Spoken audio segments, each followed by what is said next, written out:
Powered by the Montana Television Network. Montana This Morning continues on Montana's News Leader.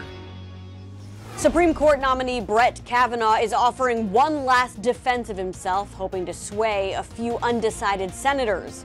I'm Laura Podesta.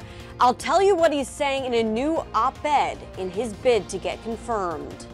And back here in the Treasure State, absentee voting registration forms sent to residents across Montana, confusing some citizens. Coming up, why most people in the state can just throw it away.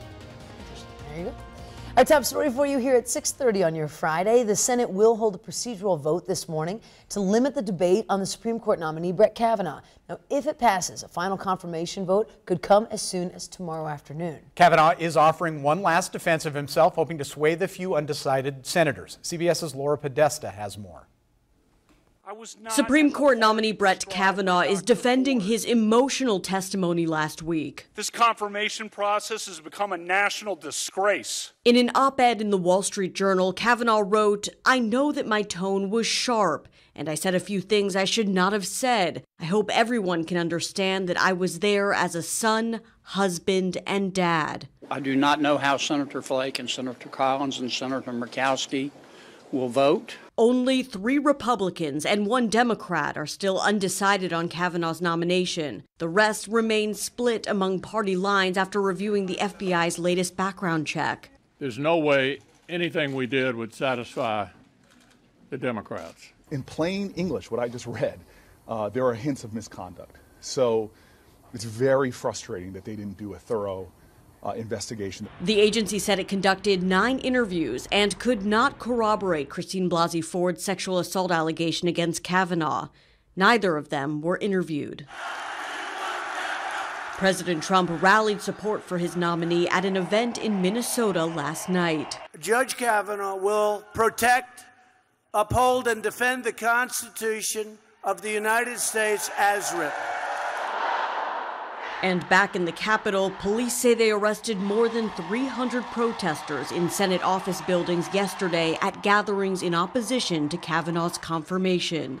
Laura Podesta, CBS News. Now, retired Justice John Paul Stevens, who has previously praised Kavanaugh, told a Florida audience that he can't support the nominee after last week's hearing, saying the political bias Kavanaugh showed creates too many problems. Also, Montana's junior U.S. Senator facing quite a quandary. His daughter Annie getting married in Montana on Saturday. Senator Daines says he'll miss Saturday's confirmation vote on Judge Brett Kavanaugh as he plans, of course, to walk his daughter down the aisle. CNN's Phil Mattingly reports that Daines made his situation known to the GOP leadership earlier this week. This is clearly, potentially, a very big deal. Yeah, and it's also your occasional reminder that senators are people too. And Senator Daines has made clear that he will not be here on Saturday. I'm told, Kate, that he made this clear to Senate Republican leadership a couple of days ago, that this wasn't news to them and that they were planning for this possibility. Here's what we need to know about the numbers right now. Tomorrow, the vote was just a short while ago set by Mitch McConnell, the Senate Majority Leader, to take place at 10:30. That will be the first vote. It is a procedural vote.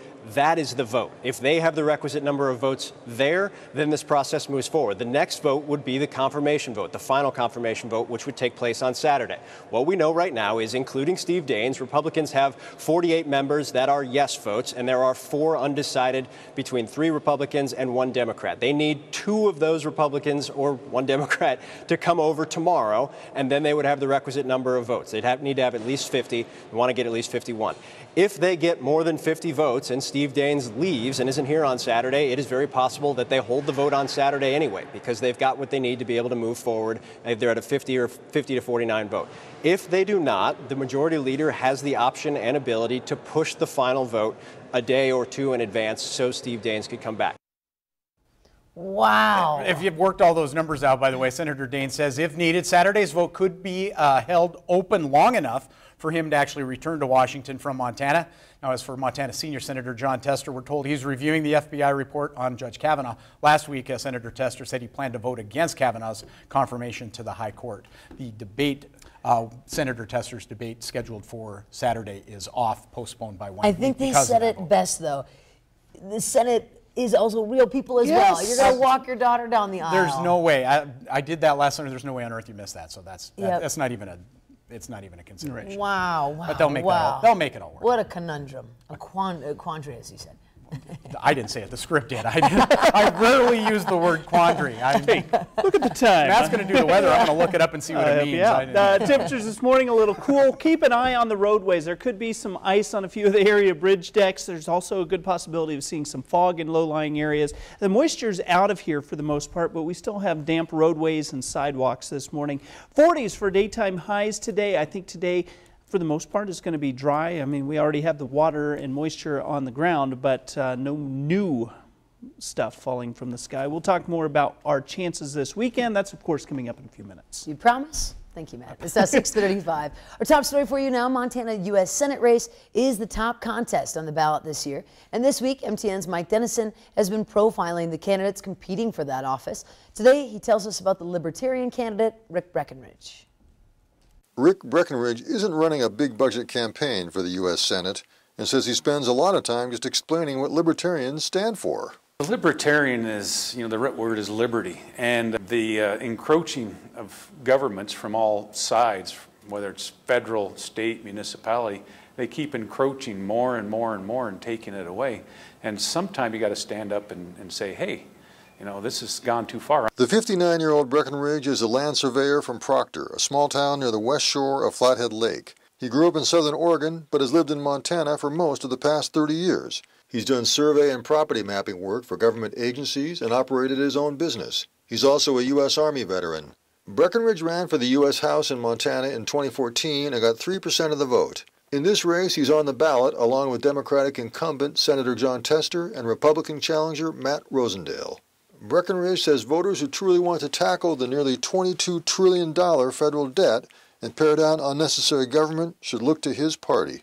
Republicans and Democrats have bequeathed to us a $22 trillion reasons to vote Libertarian. Both Democrats and Republicans have proven to us that they can't do it, that we got to get the reins into somebody who can. Libertarians rarely come close to winning an electoral race in Montana, but they can be a factor in a close contest. And this particular race should be a tight one on Election Day. Reporting from Helena, Mike Dennison, MTN News.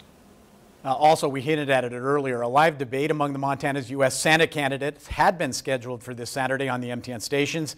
Now that the Senate votes on Supreme Court nominee Brett Kavanaugh is set for that day, the debate sponsored by MTN and Yellowstone Public Radio has been postponed. Democratic Senator Jon Tester will be on the Senate floor on Saturday voting on confirmation, won't be able to attend the debate, which had been scheduled in Great Falls that evening. Rosendale and Tester debated last Saturday in Missoula. Both candidates say they hope to debate again before the election. MTN and Yellowstone Public Radio are attempting to reschedule that debate, and of course we'll let you know if we're able to make that happen. And Butte's clerk and recorder's office was flooded with phone calls from this week with confused voters who received a letter in the mail with an application to vote absentee. MTN's John Amy tells us what this mailer is all about and how the clerk and the recorder are trying to end the confusion. A mailer encouraging people to sign up for absentee voting perplexed many registered voters in Silver Bow County. They're really confused, they're upset, and many people are like, why are you doing this? We're not doing this. Staff at Butte's clerk and recorder's office were inundated with hundreds of phone calls this week from registered voters who received the flyer and thought their status had changed.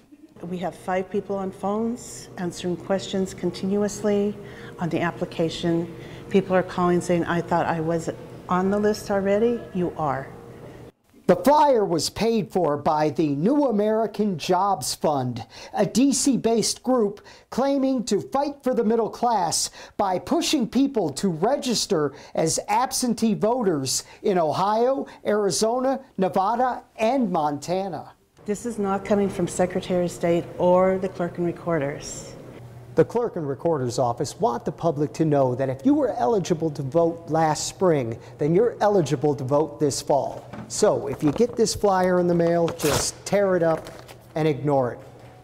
And I just want our citizens to know, throw it away. If you voted in June, just throw it away. The clerk and recorder's office is mailing out official absentee ballots on October 11th. So all those registered to vote absentee should receive their ballots by mail shortly after that. In Butte, John Amy, MTN News.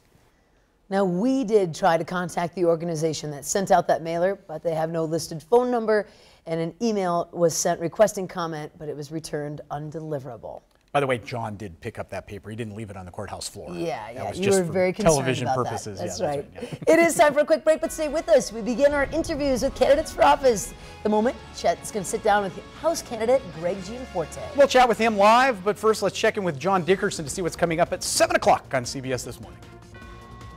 Good morning ahead on CBS This Morning. Brett Kavanaugh's Supreme Court hopes face their first full test in the Senate today. The number 2 Senate Democrat Dick Durbin joins us, as well as Dan Senor, who's been talking to Republicans who hope by the end of the weekend to call him Justice Kavanaugh. And Florida is besieged by the red tide, what it will take to stop the menace that is killing sea life and befouling the beaches. We'll see you at 7.